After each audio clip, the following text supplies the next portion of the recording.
We now know who will be running in the final round of France's presidential election. It is perhaps no great surprise. There will be a rematch of the 2017 contest between the current president Emmanuel Macron and the far-right Marine Le Pen. He polled 27.6% of the votes, she 23%. But the world and its challenges are different from 5 years ago. So what did yesterday's vote say about France, its priorities and its future direction? Well, Florence Biederman is an AFP journalist based in Paris, and Nabila Ramdani is a French-Algerian journalist and broadcaster. Welcome back, both. Good morning. Good morning. Good morning, Emma. Let's begin with you, Florence. I mean, just watching it last night, yesterday Le Monde said that the political landscape was foggy. This morning, are we any clearer? Yes, still. We know who are the main contenders for the runoff. Emmanuel Macron and Marine Le Pen. As you said, it's not such a surprise. At least this is what the polls had been predicted since months.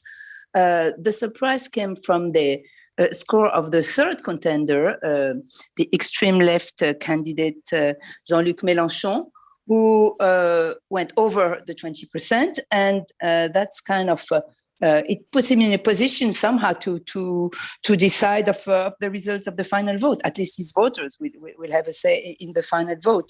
And the other surprise was also the complete collapse of the two traditional parties that have been ruling France for decades, Les Républicains on the right, who fared less than 5%, and the socialists less than 2%, kind of humiliating scores. So what you know now is that those parties won't play such an important role anymore. They were already marginalized when Macron surged on the political scene. And let's see what the second round gives. It still seems that Macron is in a good position to win the election eventually. Let's look at that in a bit more depth, Nabila. We had Emmanuel Macron last night polling 7.6%. And in his acceptance speak, he was incredibly humble. He was thanking people for putting their trust in him. I know what I owe you. And he also paid tribute to the respect that people have for democracy, named all the losers. I mean, this sounded like an Emmanuel Macron who was trying very, very hard to reach out to France.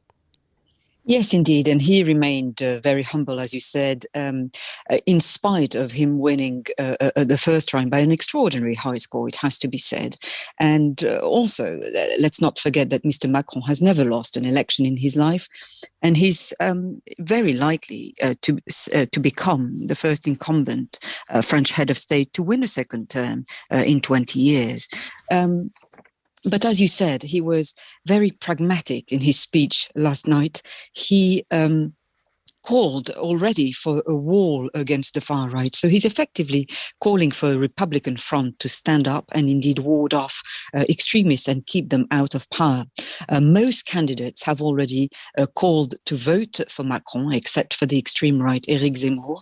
But as Florence said, crucially, Jean-Luc Mélenchon of the hard left will be the kingmaker. And now he called not to vote for Marine Le Pen. He has already said so to his millions of supporters.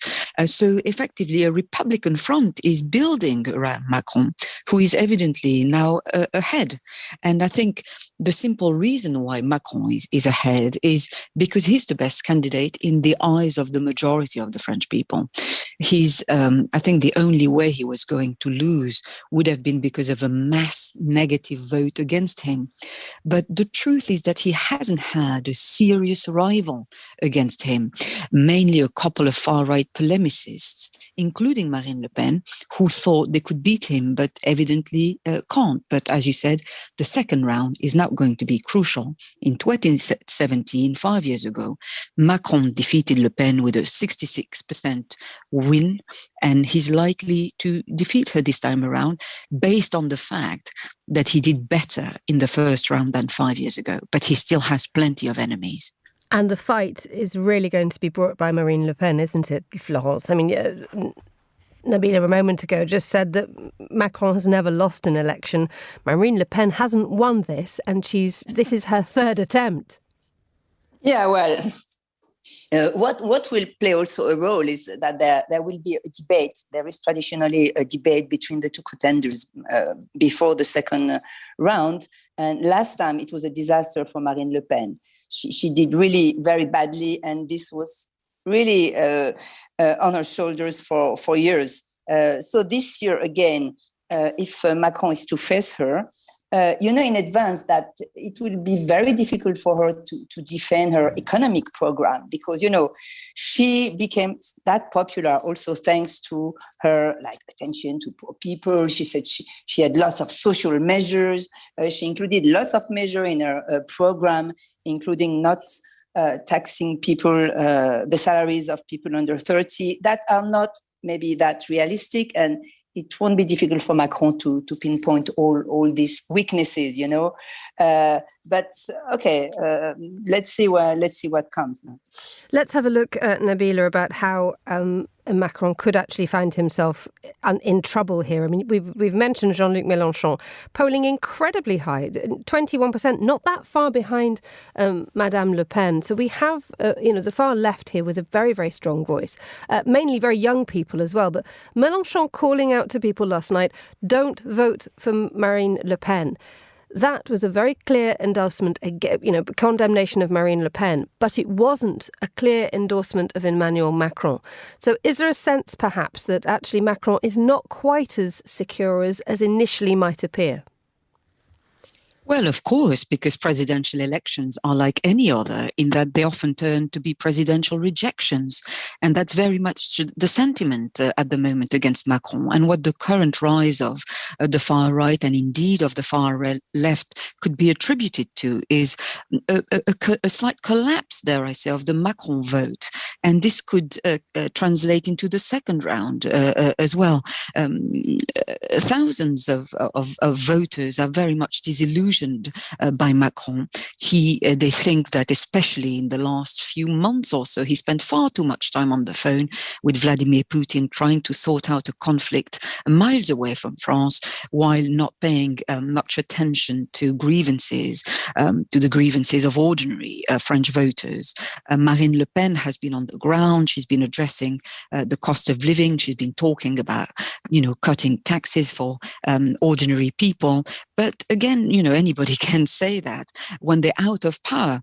The truth is, I think, bearing in mind that we live in very unpredictable times and in an age of disruption when conformity cannot be guaranteed, there is a slight chance that Marine Le Pen could win, but it's very, very slim indeed. And because of numerous factors having to do with her political agenda and her past track political record, it seems very, very unlikely that she could win the presidency, bearing in mind that she has struggled at elections over decades. It's only since the early 2000s that, she's since the early 2000s, she's regularly been rejected both as a presidential candidate and as a would-be MP. She only scraped into the French Parliament in 2017, having been rejected by ordinary voters in northern France for years, after her fifth attempt at becoming an MP. It's worth bearing in mind that her party has only 6 MPs in the French Parliament out of 577 MP. So I think it would be very hard for her to turn basically years of mediocrity into becoming one of the most powerful executives on the planet. Effectively. There is this issue, isn't there, Florence, though, that, yes, Nabila is talking about the fact that, Macron didn't engage with the electorate about the cost of living, the quality of life, which Marine Le Pen managed to channel so well. But just if you look at it from the outside, you see that 4 in 10 of the French who voted yesterday endorsed someone who is explicitly pro-Vladimir Putin. What does that say about the French electorate? That they don't listen well enough to what people say. No, it's a joke. What it means? No, she managed somehow to make people forget this aspect of her program.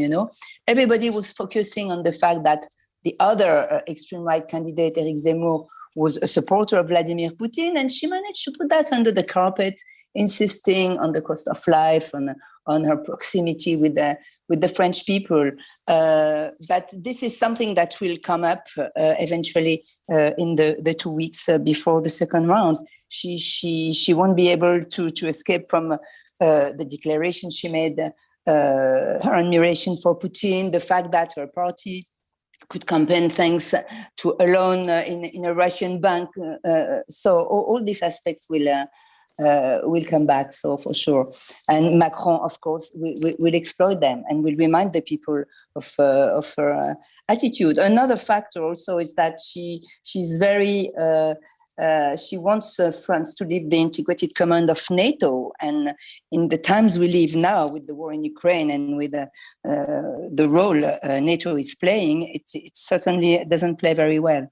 So, Nabila, what happens next? I mean, we've got 2 weeks before the final round. The polls are widely predicting Emmanuel Macron to seal the presidency for a second time. But there also is this thing called ni Macron, ni Marine Le Pen. The idea that there could be either apathy or abstention or protest. The fact that people are still angry with Emmanuel Macron for the way that he appears to be on a pedestal. And Marine Le Pen is too much of an existential threat to France. Will there be an engagement, or will people actually push away? Well, yes, indeed. I mean, there's already been protests, and indeed violent ones overnight in reactions to the poll. There is an awful lot of anger against the Macron presidency. He's very much perceived as a member of the global elite who is more comfortable grandstanding and indeed showing off on the international stage rather than addressing the grievances of ordinary people. And meanwhile, Marine Le Pen, let's not forget that her party was founded by former soldiers of the Nazi Waffen-SS, and it also has a history of supporting barbaric colonialism. So a lot of people are very uncomfortable with all that, and it's going to be there's going to be a lot of abstention. But in my view, this will work in Mr. Macron's favor. I think people also realize that Marine Le Pen is economically illiterate, and she has built her campaign on some vague promises about keeping foreigners out, and also, some small town policies such as finding women who wear headscarf. So it leaves us with the useless lame duck politician, really. But overall, I think Mr. Macron is still seen as a more pragmatic politician who knows a bit about the economy. Let's not forget that he was finance minister under François Hollande's administration. So he has a much better grip on the economy, on world affairs, and in the end, it's more likely to prevail. Nabila Ramdani and Florence Biederman, thank you both very much for joining us.